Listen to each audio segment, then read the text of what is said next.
What separates our workout from the NFL's workout is I'm not scared to hurt my athletes. Most of the time, the NFL coach is basically scared to push the athlete hard because they're scared they may lose their job, but I'm here to make my athletes better and to make Randy better, to make him a better player on Sundays. Y'all have been here yesterday to see that workout. I was sick of it. Watching them moaning and groaning. There's a lot more people that do what I do. They go to like training resorts. It's kind of like when you go on vacation. But there's no vacation. There's no vacation here.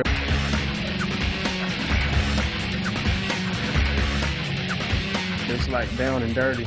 So if you don't want to get down and dirty, which a lot of players, when you're making millions of dollars, they don't want to get down and dirty anymore, but we're still getting down and dirty here. They'll sprint the straightaways as hard as they can, and then they'll jog the sides like a nice trot. That's called fartlek training. It's just really hard work, man, and dedication. I mean, I'm out here every day. I'm in the weight room 3 times a week, sometimes 4. It's just dedication, man. I want it. I want a Super Bowl ring. I want it bad. That's why I'm out here giving everything I got. And if I wouldn't be Moss.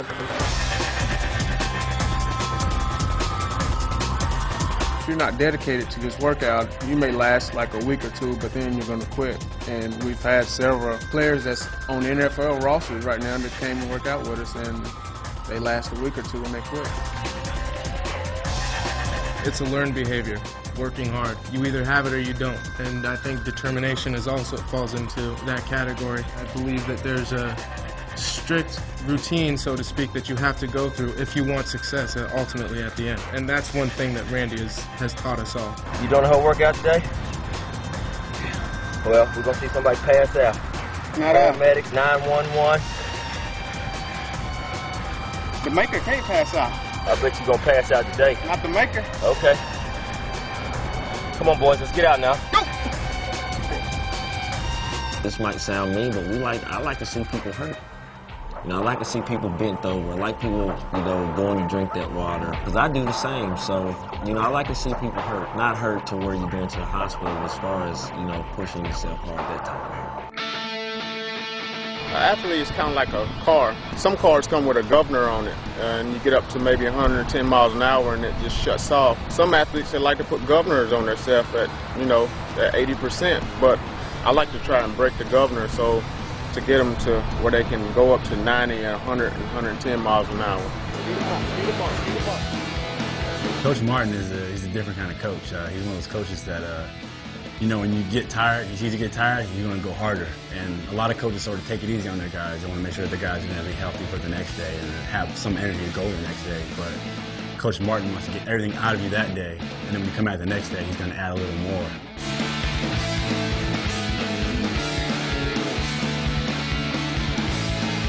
He wants to see who's going to tap out.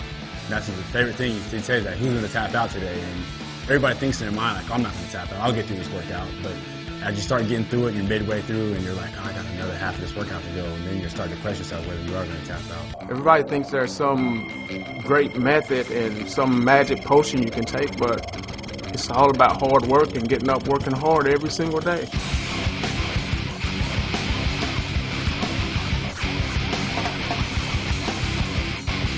I think working out hard pays off throughout the season. To have yourself conditioning like that and working hard like that in the off season, such as myself, it's more of it hopefully paying off come like, you know, week 13, week 14, and trying to push to the postseason where, you know, guys are really, you know, packing it in. Let's go now, let's go. So even though we're not in season, we still compete. That's a good thing about having people to work out with. You can compete. That gains mental toughness, a competitive edge. It's making me a player that never gets tired. It's making me a player that can think mentally clearly while I'm out on the field. And you're just looking at your competition like, I know this guy doesn't work as hard as me in the off season, so that's just another edge for you right there.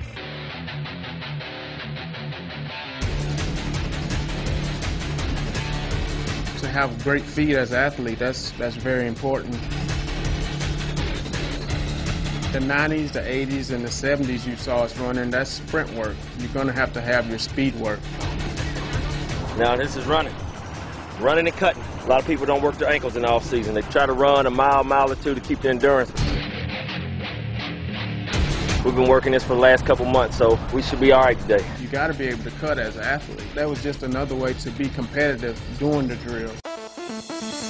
You got to use energy that you didn't think you had. You got to eat good, make sure you get your proper rest, don't party too hard, stay off the alcohol, come out here ready to work. You know, I don't really tolerate a lot of nonsense, a lot of BS, and I just try to keep a straight line. And if you want to call it something else, I mean, you call it keeping it real. That's one thing I try to do.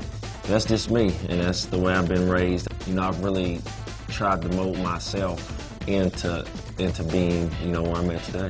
The Gladiator, that's the drill that'll make a person quit. It's for real.